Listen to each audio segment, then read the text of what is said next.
Welcome to episode 24 of News for the Blues on the eve of the new Premier League season.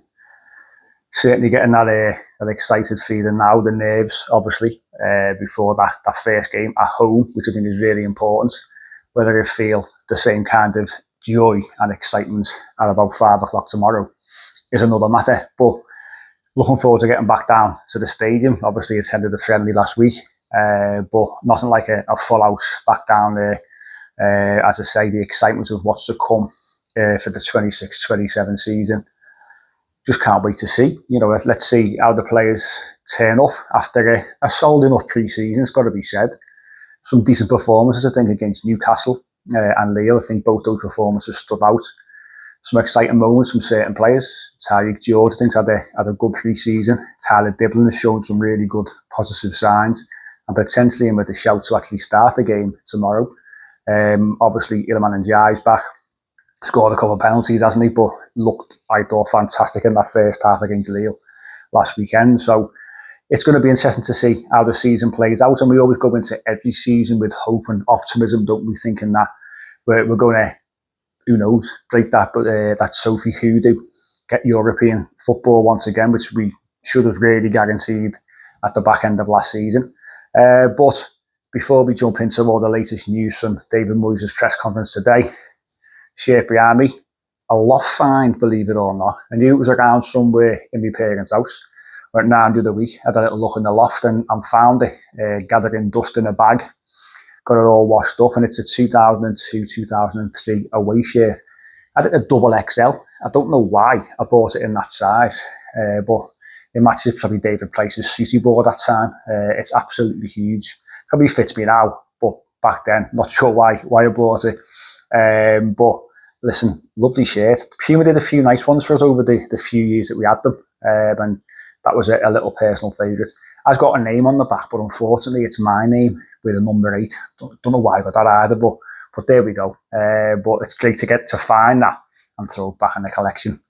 But onto the important stuff, obviously, David Moyes' pre-match press conference. Only the second time we've heard from the manager all summer, which is another strange situation. But he spoke today in front of the cameras, and obviously the most important question that we keep on talking about, that me and Pete had a chat about on the podcast last weekend as well. It's been all the talk over the whole of the off-season and pre-season, is this right-back situation. The manager said in his press conference, we've bid for some, we've been in for some, we've identified some. All the bids I think that have been made, he said, have either been knocked back or a player's got injured. But he still believes that, a deal should happen. But he puts that out with a comment and with a bit of a caveat that we do have players who can fit in there, i.e. Jake O'Brien, James Garner, Merlin Rowe, another example as well, who's played there. And you see other teams who also struggled in that particular area, the likes of Manchester City, obviously Nunes, who was a central midfielder. He plays there now for Manchester City. So it's not just Everton who struggled with that full-back position on the right-hand side. I hope that doesn't mean we're not going to bring one in. I still think we will do. All the talk is still indicating that a right-back will come through the door, whether it is Doué, whether it's Matty Cash or another, we don't know. That remains to be seen. But I think I would hope, sort of after this weekend's game against Palace, obviously Daniel Munoz has been mentioned, hasn't he? Whether he's the man and they want to wait until this weekend's game is over, maybe.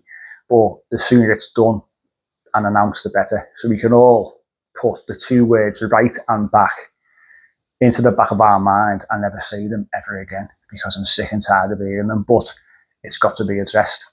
But going further on from there, he was also asked in regards to, obviously, James Tarkowski confirmed as the new captain since Seamus Coleman has left the football club. James Tarkowski captained the side for the majority of games last season anyway. It'll be no surprise. Obviously, it means that he will be starting at the weekend. I know I gave my personal opinions at the back end of last season and going into the summer there. I would like to see Jared Branthwaite and Jake O'Brien be the centre-half partnership. What we've seen in the last 2 pre-season games is that Tarkowski has definitely been starting, but he started with Keane against Newcastle. I'm not mistaken, and obviously it was Branthwaite and Tarkowski for the Leo game. So Jake O'Brien's been left in the cold a little bit because we've been seeing the likes of Maitland Noel playing right back as well. So it's a bit of a strange situation for him, but I would like to see him, as the season goes on, maybe come in alongside Jarrod Branthwaite. But it was the obvious decision, wasn't it? And Seamus Coleman was captain but didn't play many games, so it can happen. But James Tarkowski will start the season as captain and start tomorrow, I'm sure. The manager was quizzed on injuries. Obviously, we've got a few in the central midfield area. New signing Christian Norgard being one, James Garner being two, and Timmy Rabunin being the third. So all not serious. I think James Garner's coming back from a hernia operation, isn't he? I think he mentioned it was a abductor or adductor injury for Timmy Rabunin. And Christian Norgard's got a bit of a muscle injury, but he didn't have much of a pre-season either. So that will play into things. So they shouldn't be too long, obviously. Maybe not so much Timmy Rabunin, because a lot of the talk is that he's going to leave the football club. But James Garner and Christian Norgard are going to play a big part in this side, aren't they? So the sooner they're back, the better. But they will not be available for tomorrow's game. One player who stepped up over the course of pre-season, and he was asked about, I think it was Paddy Boylan was there, got a question at the end of the press conference in regards to Harrison Armstrong, in terms of now, obviously, he's played a lot over the course of pre-season. There's no signs of him being loaned anywhere. David Moyes said, listen, he's stepped up, he's performed particularly well. He's now classed as a first-team player, probably ahead of where the manager thought he would be, and could very well start tomorrow. We saw him again, the last couple of games of pre-season, starting games. We saw a midfield three, didn't we? Well, midfield two of him, Hayden Hackney, and then Keenan Dewsbury just in front, with Hackney sitting in the six. So maybe that's going to be the same tomorrow. I would expect so, if I'm being totally honest with you. I'd be surprised if it's different to that. He was asked about Hayden Hackney, obviously new signing from Middlesbrough, Championship Player of the Season. Is he ready for Premier League football? Because he sort of talked it down in an interview, I think, with Vinny O'Connor in the week. And I think the mind is just what he's trying to do is take the pressure off the player. Don't expect too much from him. If he has a great season, then fantastic. But he's a young player.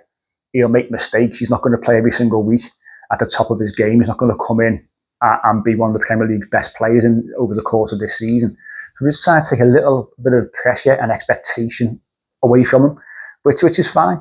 Again, I think he'll start tomorrow. From what I saw of him, at the back end of the pre-season especially, I like him. I think he's a neat and tidy player, good energy. As much as he sits, he will support the other midfielders and players in the attacking areas as well. We did a great podcast with Middlesbrough fan, Graham Bandera, when we signed Hackney, going back a good sort of 4 or 5 weeks ago now. So, have a little listen to that if he wants to get a bit more information on him. But he's really excited by him and said how good a job he did at Middlesbrough and how excited they all were by him, and thinks it's going to be a good move. But I think, as I say, for me, that midfield three will be the midfield three that we do see tomorrow. So that's going to be interesting to see him and see how he fares in his first Premier League game. Another player that was mentioned, another new signing, was Brennan Johnson. Comes up against his old side tomorrow. The same with Dwight McNeil, coming up obviously back to Hill Dickinson to face us. And the manager was asked whether he felt that he had a point to prove, and he said, well, maybe he does, but maybe Dwight McNeil has got a point to prove as well. And probably both players will be happy once the game is over, and he can then just look ahead and forget about, obviously, that game tomorrow. But Brennan Johnson, I think, is a decent acquisition. I think we got the better of the deal, if I'm being perfectly honest with you. Dwight McNeil, listen, he served a great purpose. He was in the real purple patch for around about sort of 12 months or so, scored some fabulous goals, was going through some personal issues as well with, obviously, his partner and health issues. But listen, played on, scored some great goals. We know he's got a lovely left foot, and he was one of our most important players for the time. But I think sometimes you get to the end of your time at a football club, it just comes to a natural end, and I think it was a right move for both players. So I'm excited to see Brennan Johnson. Saw him against Lille for a short period last weekend. Looked live, he should have really scored, to be honest with you. But he likes to make those runs into the box, to the back post. So let's see. He had a great season at Tottenham doing that a couple of years ago and scored. Was he their top goal scorer that season? So if you can bring that to Everton and get us sort of 10 goals, I'm sure we'll be delighted with that. He did get asked about, obviously, the back end of last season, the manager as well. Obviously, been some great interviews out in the last sort of few days from Radio Merseyside with Julia Bowl, obviously the lads from View from the Bullens and Toffee TV. They all spoke to CEO Angus Kinnear. So some great interviews there. Make sure that you do check them out. But he relayed the message that the Freakins, they were disappointed with not getting European football last season. The manager says that he was. It took him a long time to really get over it. We all were, because we put ourselves into a great position. And at half time against Sunderland, I think we were sitting seventh. So there was a game and a half to go, and we were right in the boxy for European football. So those last 6 games really cost us. Post Chelsea at home, which was a fabulous win in March. From April onwards, it was a really, really poor end to the season, and it cost us dearly. And the manager said, European football means then you attract a better quality of player. You have a bigger squad because you've got more games, so there's more games that obviously you can rotate in. So he was disappointed, but he said he's surprised that the owners said that they were disappointed because it wasn't really a target, so to speak, for last season. So a little bit of a disagreement there, but that should be our aim for this season. I'm adamant that Everton's aim for 26-27 is European qualification, and there's no reason why we can't do it. But I think the back end of this transfer window will be key to that. Do we get a right back in? What happens with Iliman and Jai? Does Beto go? So we need to get in another centre forward. We're being linked with a lot of wingers every day. We're being linked with Liam Delap on an hourly basis, which suggests that Everton have just got contingency plans if certain players do go. So I think the back end of the window is going to be intriguing. It's going to be busy. The manager thinks that we will bring some more players in, which we need to, because we are still short in quality and in certain areas. And if you want to try and get European qualifications, you have to get those players through the door. So it's going to be, I think, an exciting end to the transfer window. But all eyes, rightly so, are on tomorrow against Palace. New manager in place, obviously, with Glasner leaving and going to Forest.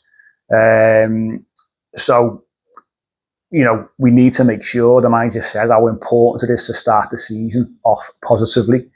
3 points at home is an absolute, I say a must, but it feels like a must because you want to kickstart the season as quickly as you can.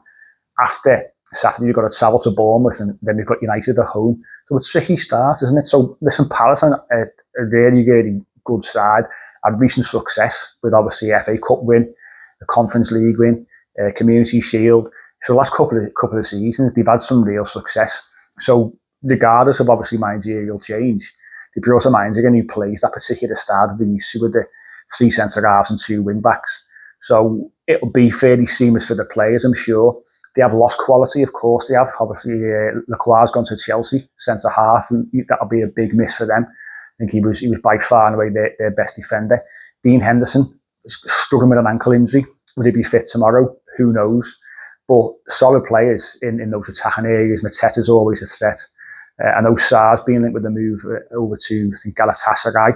That's in the works. Will he play tomorrow? Obviously, his head's now being turned. Is he wanting out? That can impact players. But we've just got to go there and do our job.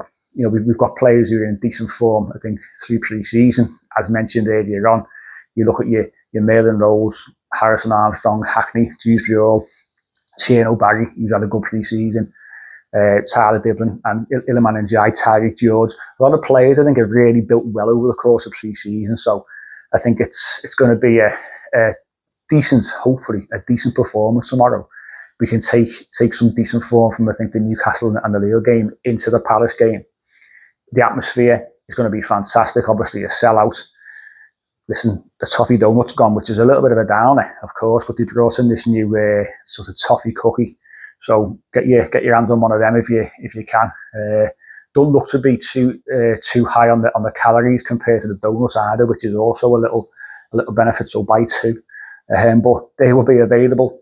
Get yourselves in early to the first 45 minutes. I think 50p from every pint gets donated to the 1878s, which is what we need. Obviously, did a great job last season. I've got plans for tomorrow as well.